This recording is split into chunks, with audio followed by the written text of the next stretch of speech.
Here comes Milano, but it's Casper Van Uden. Casper Van Uden. Here comes Groenewegen on the inside. Groenewegen, did he take it on the line? Casper Van Uden is the stage winner. It was a fantastic sprint for Van Uden. Casper Van Uden upset some of the more fancied sprinters to win the first stage of the AlUla Tour yesterday, and the young Dutchman is relishing the prospect of a first day in the leader's green jersey.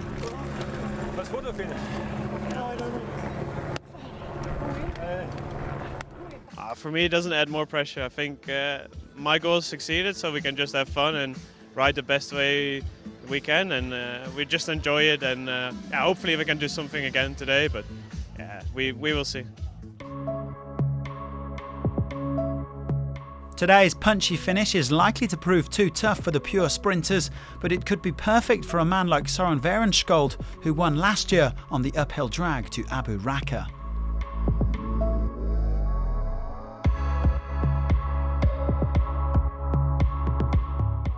Yeah, it's a little bit, it's not as steep, but yeah, I think it will suit me well. So just have to time the lead out so it goes a little bit down. So just have to keep the momentum into the climb so the other guys don't come from behind. So, but yeah, we will see. Brian Coquart also likes a tough sprint, and he's wearing one of the luckiest numbers in cycling. You're wearing number 51. You have a smile on your face because you know about number 51. Yeah. I have 51 win in professional, and I tried today to take the 52.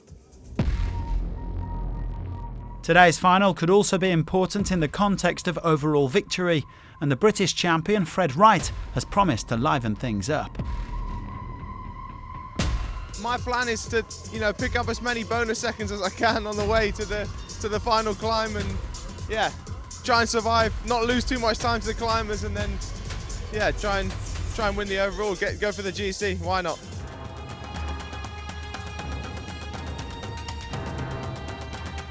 Stage 2 is the longest of this year's edition, with a shade under 200 kilometres to cover between Winter Park and the Charan Nature Reserve. There is also a bit more wind forecast today, so there'll be a greater threat of echelons. The final drag to the finish line will really sting the legs, with average gradients of around 6%, so the punchier sprinters could end up vying for victory with some of the GC contenders.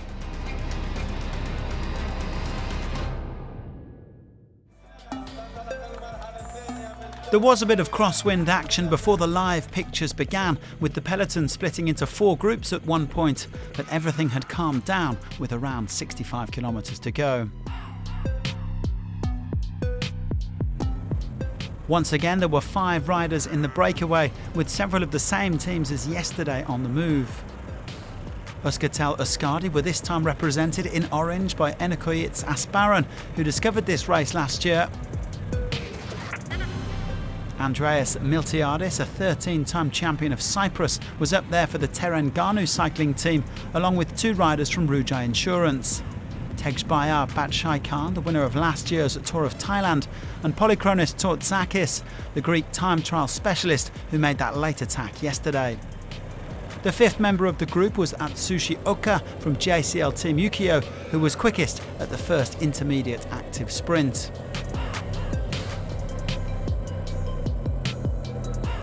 Today's bonus sprint had come early, with Zabia Asparan, Enekoyits' brother, taking the 3 seconds ahead of Anders Halland Johannesson and Artisan Pansard.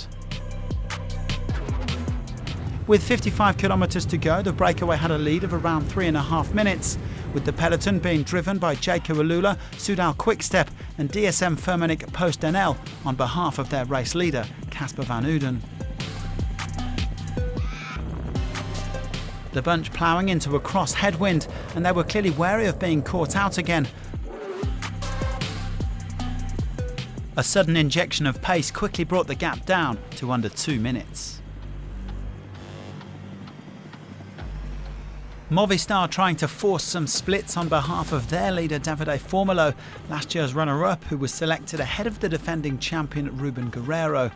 No luck, but a few nerves in the peloton caused a crash, with one of the Saudi national riders going to ground hard. Oh, and a crash. One of the Saudi riders has just hit the deck with a very big fall. This looks like Ahmed Al-Omrani.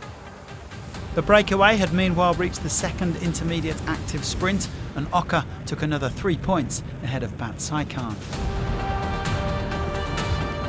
Their fun at the front was soon over though.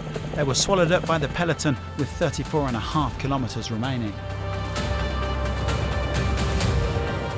Well, here's something you don't see every day, a mini sandstorm which luckily didn't hit the peloton.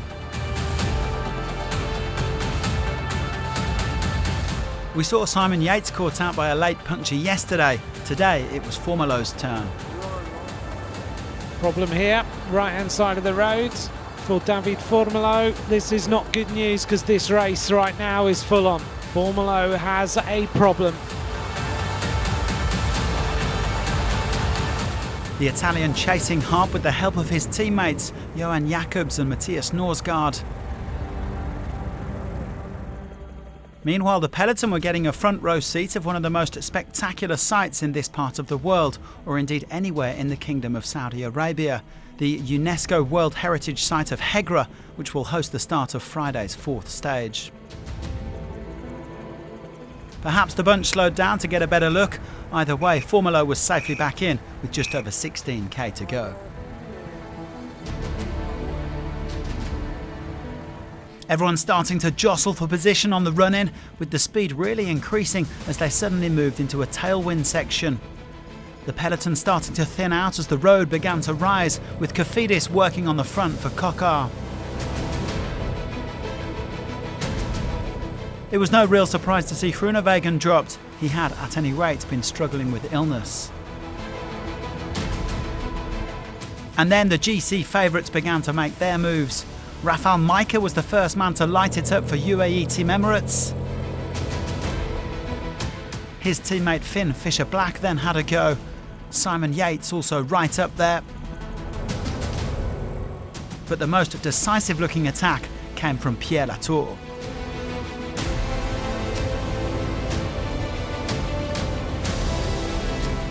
Soren Varenskold is there with his Uno X team. They're trying to line this one up, but Latour has still got a little bit of an advantage for Total Energy. Have Uno X got enough? 500 metres to go. It's still Pierre Latour of Total Energy. He is still there. He is still holding on. They're desperately trying to close the gap now. Uno X are trying to fire with Varenskold. Is Pierre Latour going to get it on the line? It's a furious sprint. Latour is caught. Here goes Soren Varenskold. Soren Varenskold all the way to the line. He was the favourite. Varenskold takes it for Uno X Mobility. Soren Varenskold becomes just the third rider to win multiple stages of the AlUla Tour, along with Groenewegen and Phil Bauhaus. The 23-year-old Norwegian securing his 7th career victory and showing he is a force to be reckoned with in these punchy finishes. As a bonus, the Uno X Mobility man takes over from Van Uden as the race leader.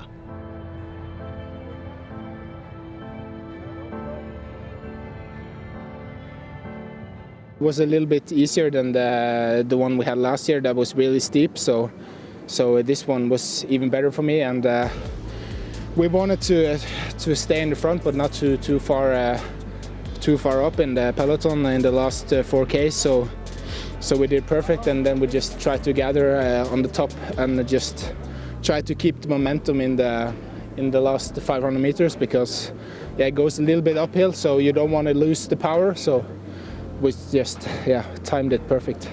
Varenskold winning ahead of Henok Mulubrahan, the two-time African road race champion. Niels Eekhoff and Van Uden both made the top 5 for DSM Firmenich Post NL, either side of Kokar. Varenskold and Van Uden are level on time, but the Norwegian leads the race by virtue of better stage rankings. He is also now on top in the red jersey standings, leading by just a point from Van Uden. Mullebrahan and Groenewegen have 12 apiece. Oka replaces Unai Zubeldia as leader of the most active rider competition.